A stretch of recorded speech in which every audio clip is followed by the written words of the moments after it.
Mesdames et messieurs, bonsoir et merci d'être au rendez-vous de cette session d'information sur Canal 3 Bénin.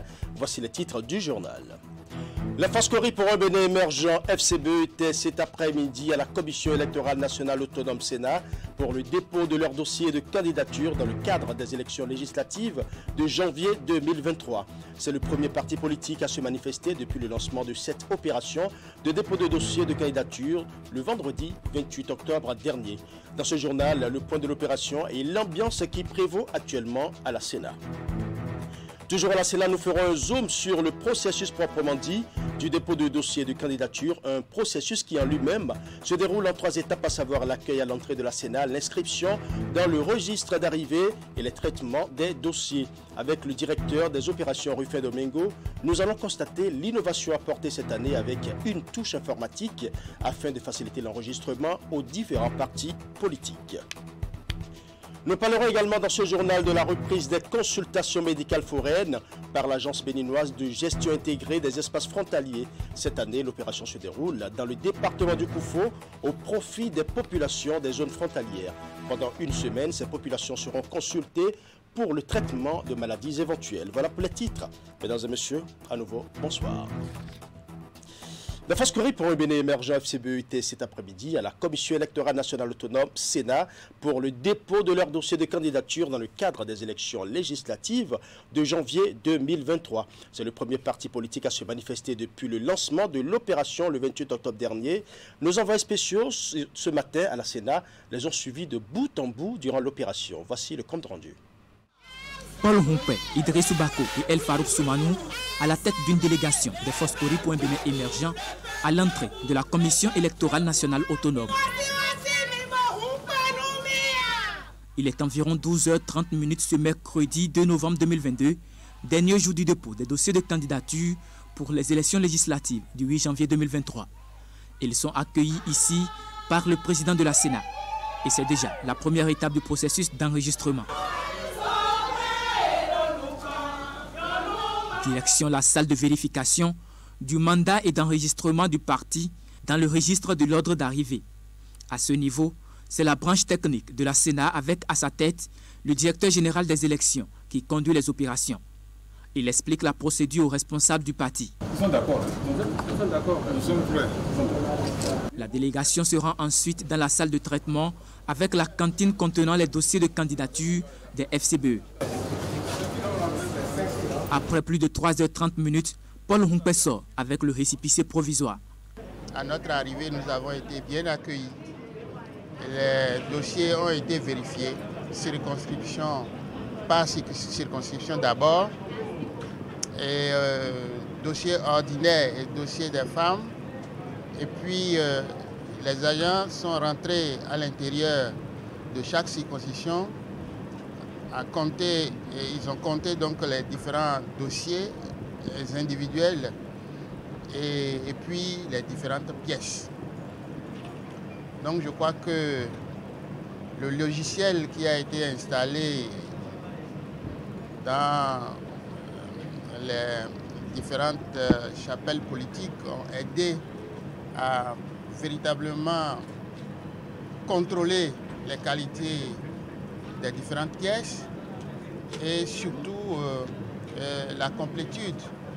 Et donc je crois que c'est avec satisfaction que le travail a été fait et surtout que la main nous a été donnée donc de bien contrôler en amont. Il faut dire que la Commission électorale nationale autonome a également reçu ce matin une visite des membres de la Cour constitutionnelle avec à sa tête son président Razak Yamoussa Issifou. Le but de la visite est d'inspecter les dispositions mises en place pour la réception des dossiers de candidature dans le cadre des élections législatives du 8 janvier 2023. Comme vous pouvez le constater sur les images, à leur arrivée, les membres de la Cour ont eu un échange avec le Conseil électoral et les responsables de la Direction générale des élections, un tête-à-tête au cours duquel les responsables de la Sénat ont expliqué le processus d'enregistrement des candidatures à la Cour. Une explication suivie d'une visite guidée à travers les installations de la Sénat. Nous allons suivre ici les propos du président de la Sénat au terme de la visite. Il est suivi du président de la Cour constitutionnelle. Le 31 octobre dernier, la Cour constitutionnelle nous a adressé un courrier pour demander une visite d'inspection pour voir les mesures prises par la Sénat dans le cadre de la réception des dossiers des partis politiques. Aujourd'hui, 2 novembre à 11 h. C'est dans ce cadre qu'on vous reçoit ici. Notre visite, comme je le disais tantôt, est habituelle et traditionnelle dans les rapports que la Sénat entretient et avec que la Cour constitutionnelle entretient avec la Sénat et dans le cadre de l'organisation des élections. Et plus particulièrement dans le cadre des élections législatives, la Cour dit la Constitution statue souverainement sur la validité des élections des membres de l'Assemblée nationale. Donc à cet égard, nous donnons le devoir de surveiller toutes les étapes du processus électoral. Donc c'est dans ce cadre que nous sommes là ce matin pour voir la plateforme de dépôt de candidature par les partis politiques et se rendre compte que tout se passe tel que cela devrait se passer. Voilà. Et puisque nous parlons des dépôts de candidature, qu'en est-il réellement du processus? Il faut déjà retenir que la Sénat a innové cette année avec une touche informatique afin de faciliter l'enregistrement aux différents partis politiques. Le processus en lui-même se déroule en 3 étapes, à savoir l'accueil à l'entrée de la Sénat, l'inscription dans le registre d'arrivée et le traitement des dossiers. Nous allons suivre ici le directeur des opérations, Rufin Domingo, qui nous explique le processus. En prélude à la réception des candidatures, la Sénat a proposé aux partis politiques une solution informatique pour les aider à confectionner leur dossier leur déclaration de candidature. Laquelle solution leur permet de faire des contrôles croisés pour éviter des doublons au niveau de la même liste, pour vérifier que des candidats sont éligibles, pour vérifier que des candidats ne soient pas frappés par des critères d'âge, etc. Donc, les partis politiques qui ont manifesté le besoin se sont vus installer cette solution au niveau de leur parti. Dès qu'ils arrivent, quelle sera la procédure? Au niveau de la guérite, les agents, les forces de l'ordre vont les accueillir et les conduire vers ce chapiteau qui est le chapiteau d'accueil. Ils seront donc accueillis ici et on va vérifier le mandat du mandataire du parti. Première étape. Une fois que ce mandat est vérifié, il va se faire enregistrer dans ce registre d'ordre d'arrivée. C'est les numéros sous lesquels ils se sont enregistrés dans ce registre qui leur donne accès aux différentes salles de traitement. Nous avons 3 salles de traitement. Et donc nous avons 3 équipes de 10 personnes qui travaillent en binôme. Donc 5 binômes par équipe. Et à la tête de chaque équipe, il y a un chef d'équipe. Lorsque le candidat est arrivé ici, que le mandat a été vérifié, qu'il s'est enregistré dans ce registre d'ordre d'arrivée, on le conduit maintenant vers l'une des 3 salles de traitement. Une fois qu'il arrive dans la salle, quelle est la procédure? Première étape. Sur son dossier, il a dû venir avec une clé USB qui est la sauvegarde de tout ce qu'il a eu à faire au niveau de son parti politique sur la solution informatique. Et donc, deuxième condition, nous vérifions si le lot de dossiers, s'il a pu assembler les 109 dossiers de titulaires, 109 dossiers de suppléants. Dès que cette condition est remplie, nous passons à la 3e condition. Est-ce que sur les 109, il a exclusivement réservé les 24 places pour les femmes? Et lorsqu'il a satisfait ces 3 conditions, nous commençons à prêter son récépissé provisoire et nous commençons à connaître des pièces qu'il y a à l'intérieur maintenant de chaque dossier pour lui générer les observations. Donc lesquelles observations seront agrafées à ce récépissé provisoire que nous allons lui délivrer. Et puisque nous sommes à la Sénat, restons-y pour recevoir en direct un de nos correspondants sur place. Idriss Boukari, bonsoir. Bonsoir, Louis Gaba. Vous vivez actuellement les dernières heures de l'opération d'enregistrement des dépôts de dossiers. Quelle est l'ambiance qui prévaut actuellement dans l'enceinte de la Commission électorale nationale autonome? Eh bien, écoutez, l'ambiance est plutôt celle des grands moments politiques, comme celui qui reste déterminant dans la suite du processus électoral. Tout se passe dans l'ordre et la discipline, même si les gens ont commencé à prendre du poids à cause de la longue attente. Comme vous pouvez l'imaginer, le Chidaba, ce serait sans doute la plus longue nuit, non seulement pour les équipes mobilisées par la Commission électorale nationale autonome, mais aussi et surtout pour les partis politiques qui désirent, donc qui expriment le désir de participer aux élections législatives du 8 janvier 2023. Pour l'instant, le grand défilé annoncé n'a véritablement pas commencé. Calcul et stratégie politique obligent. Tous, faut-il le souligner, ont attendu ce mercredi 2 novembre pour se présenter au siège de la Sénat ici à Cotonou, au fin de déposer les dossiers de candidature de leurs militants jugés aptes pour le job. Il convient de rappeler que c'est ce soir que certains partis ont pu obtenir les dernières pièces de leurs candidats, notamment les titres fiscaux au niveau de la direction générale des impôts. Alors, en ce moment même où nous intervenons, un seul parti politique a pu remplir les formalités de déclaration de candidature de ses militants. Il s'agit des Foscori pour un Bénin émergent, le parti du chef de file de l'opposition qui a déjà son récépissé provisoire que lui a délivré la Sénat au fur et à mesure que l'heure avance. La cour de la commission électorale commence à se remplir. Pour le moment, le maître des lieux ici, ce sont les journalistes et les observateurs du processus électoral qui suivent les opérations dans les moindres détails. Dans tous les cas, la Sénat on sent que la Sénat est bondée de monde actuellement. Nous avons également vu la Force Cori pour un Bénin émergent qui a déposé ses dossiers. D'ailleurs, ils ont présenté leur récépissé provisoire. Quelles sont les autres formations politiques qui sont en lice actuellement dans l'enceinte de la Sénat ou n'y a-t-il pas du tout? On va dire zéro parti comme ça en attendant, puisque l'embouteillage observé très souvent à quelques heures de la clôture de réception des dossiers de candidature n'est pas effectif ici au siège de la Sénat, en dehors, comme vous le dites, du parti Foscori pour un Bénin émergent de Paul Rompé qui a déjà obtenu son récépissé provisoire. Les autres partis se font encore désirer. Dans la police, on nous annonce l'arrivée imminente de l'Union progressiste, le renouveau. Mais à quelle heure la délégation sera-t-elle ici? Difficile de le savoir. De toute façon, selon les dispositions du Code électoral, la Commission électorale nationale autonome doit publier demain, jeudi 3 novembre, la liste de tous les partis politiques ayant déposé leur dossier pour participer à l'élection des membres de l'Assemblée nationale.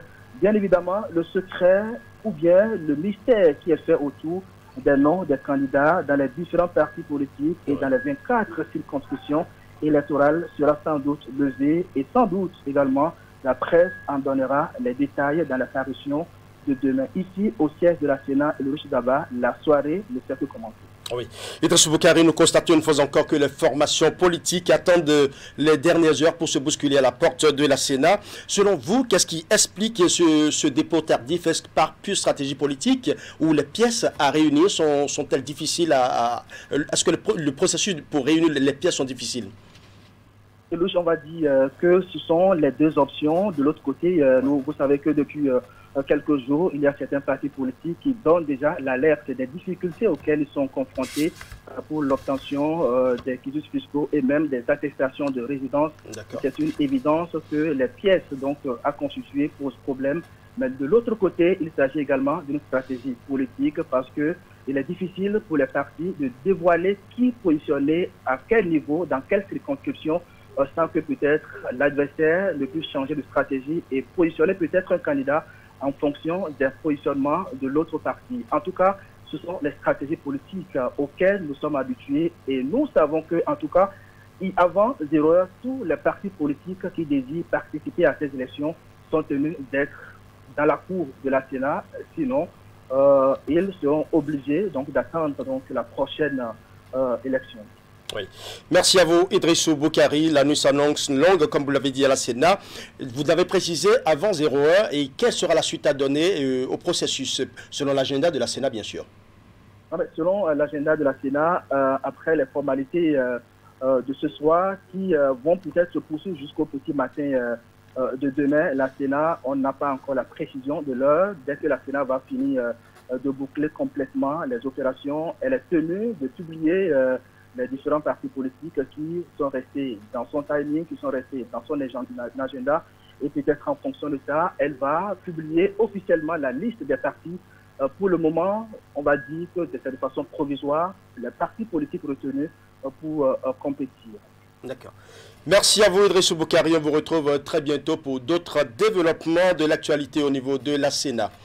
Eh bien, mesdames et messieurs, nous sommes mercredi dernier jour fixé par le calendrier électoral pour l'enregistrement des déclarations de candidature à l'élection des membres de l'Assemblée nationale dans les états-majors des partis politiques de l'opposition. L'heure était ce mardi au dernier réglage au Mouvement populaire de libération. À la Force Cori pour un Bénin émergent, le constat était encourageant, ce qui n'était pas le cas, à restaurer la confiance qui n'a pas pu conclure ses négociations avec la FCBE. Constat dans ces trois états-majors à moins de 48 heures. Le papier est signé Herman Parfiane-Rousseau. Derrière ce calme apparent au siège du Mouvement populaire de libération, ce mardi après-midi, c'est tout un travail qui s'abat. L'équipe formée autour du président Expérience Tébé s'attelle à concevoir des dossiers de candidature auxquels la Commission électorale nationale autonome ne trouve pas grand-chose à reprocher. Comme vous le voyez, tout se passe bien. Et nous sommes presque prêts. Les derniers réglages sont en cours pour pouvoir procéder au dépôt de nos candidats. Nous sommes mardi, dernière 48 heures de la date butoir pour l'enregistrement des déclarations de candidature à l'élection des membres de l'Assemblée nationale. Chaque minute, chaque seconde qui passe devient précieuse. Nombre de nos candidats n'ont pas encore reçu leur quitus fiscal, mais nous avons espoir que l'administration fiscale, qui connaît les délais, les impératifs que nous avons, fera diligence pour que nos candidats puissent entrer en possession de cette fameuse pièce qui est devenue un problème pour tout le monde. Au siège de la Force Cori pour un Bénin émergent, la cantine apprêtée pour la Sénat se remplit petitement. Et dans le rôle, des femmes prêtes à effectuer le convoyage. Idrissou Bako, le responsable en charge des questions électorales, affiche une sérénité malgré tout.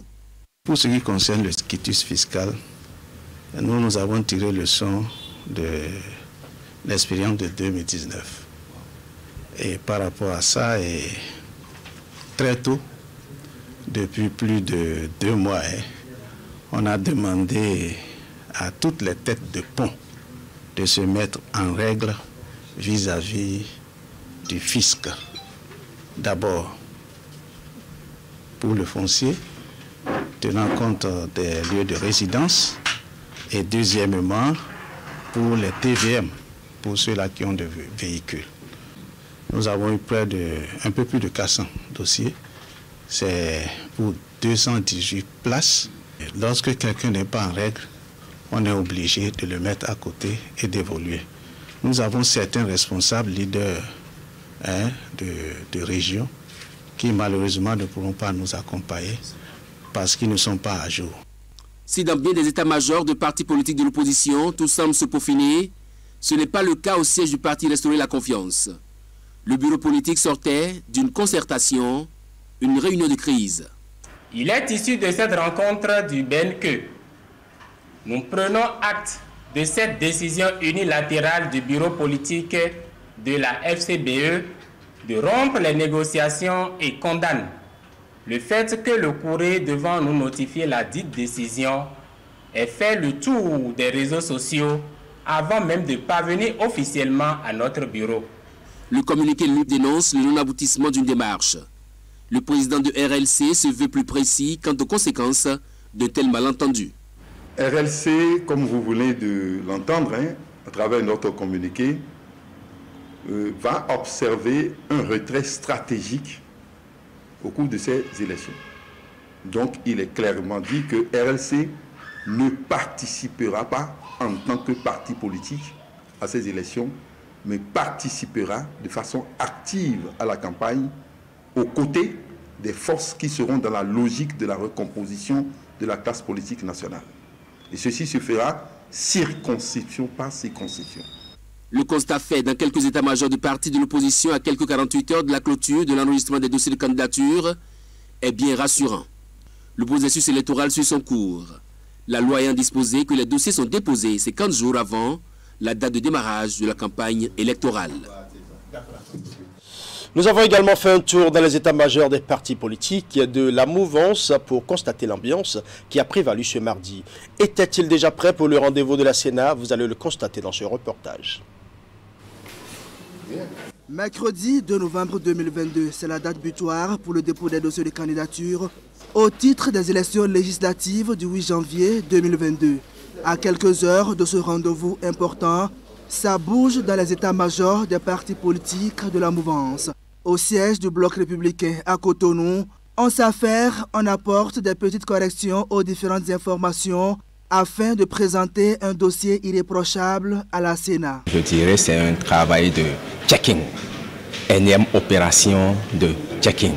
Bien évidemment, comme vous le savez, le processus de dépôt de déclaration de candidature a démarré au Bloc républicain il y a un bon moment.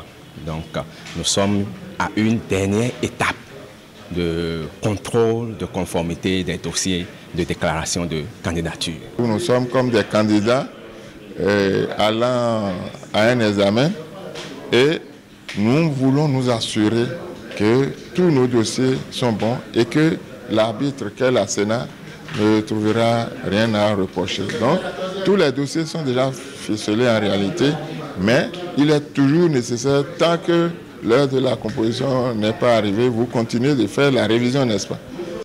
L'un est également au dernier réglage à l'Union progressiste, le Renouveau, tout comme à Moël Bénin, un peu plus loin. Deux autres partis soutenant les actions du chef de l'État. Pour l'instant, les noms des candidats retenus dont les dossiers sont en cours de traitement restent confidentiels. Les équipes mobilisées pour la cause travaillent méthodiquement sous la supervision de quelques responsables de partis. Cette phase du processus électoral est abordée avec sérénité. C'est dans toute sérénité que nous allons vers ces échéances électorales, avec foi et détermination également. Et donc, c'est avec beaucoup de joie que vous pouvez constater la présence des futurs honorables de Moël Bénin ici.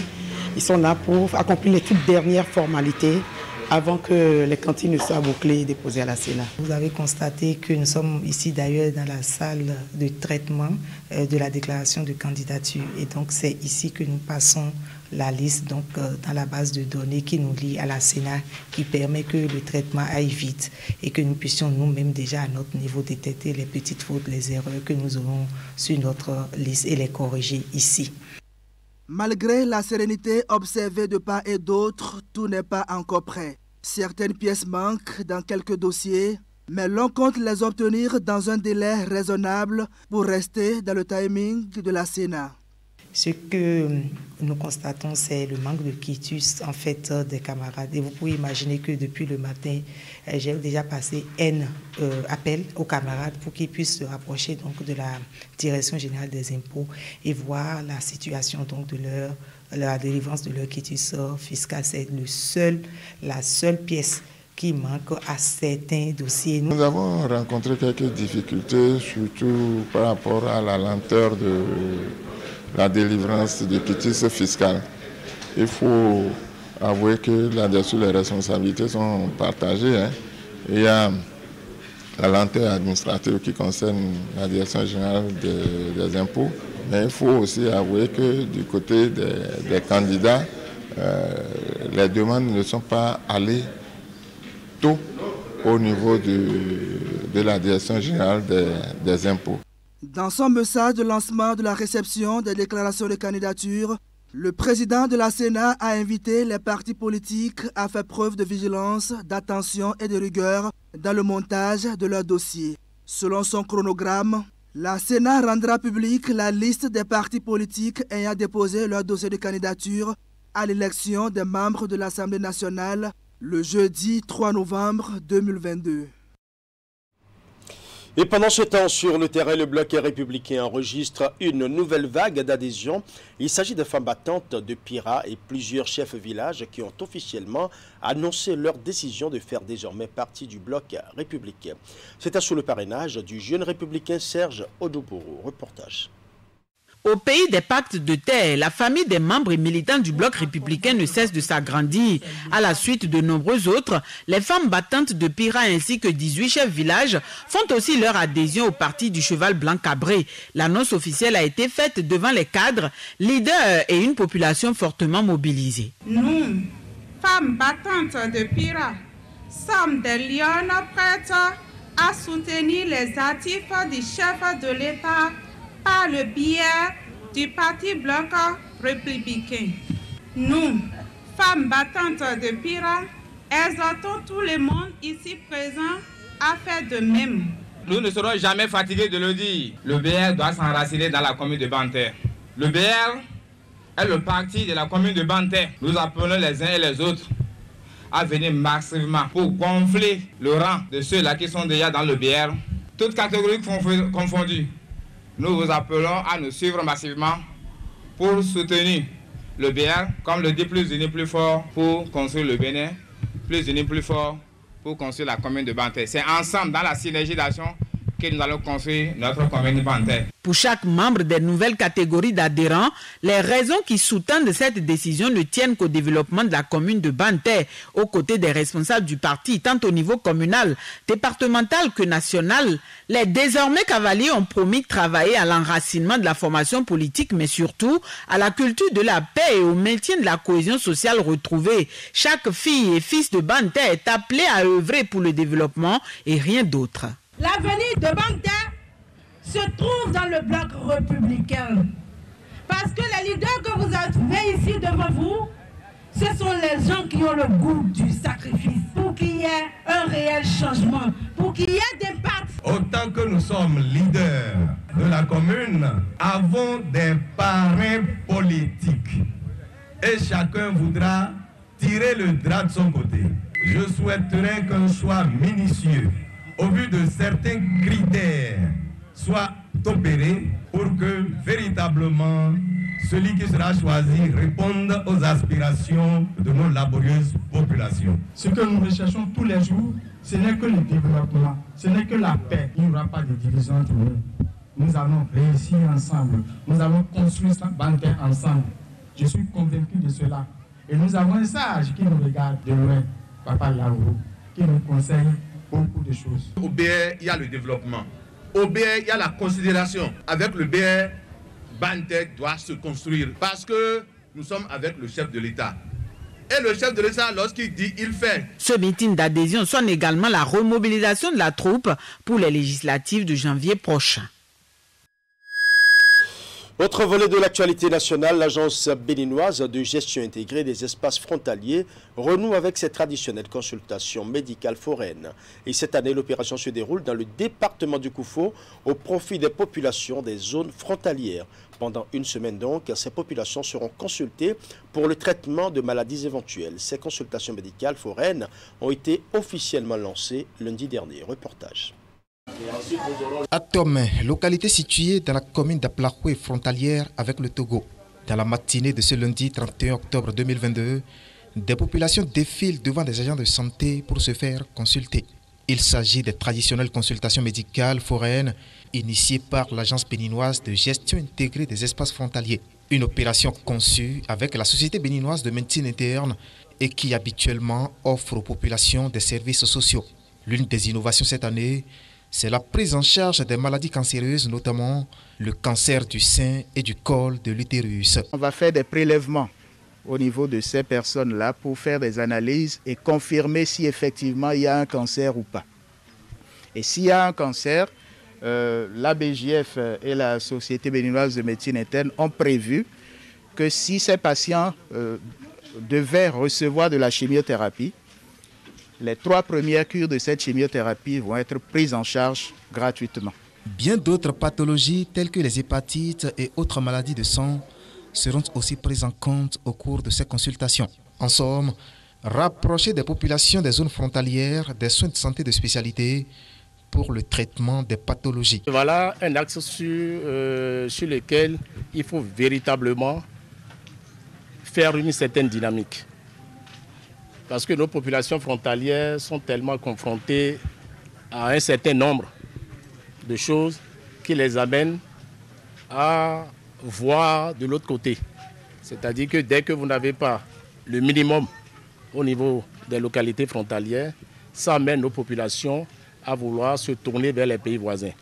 Par cette temps d'insécurité symbolisée surtout par l'extrémisme violent, les organisateurs de ces consultations entendent éviter aux populations toute rencontre avec des vendeurs d'illusions.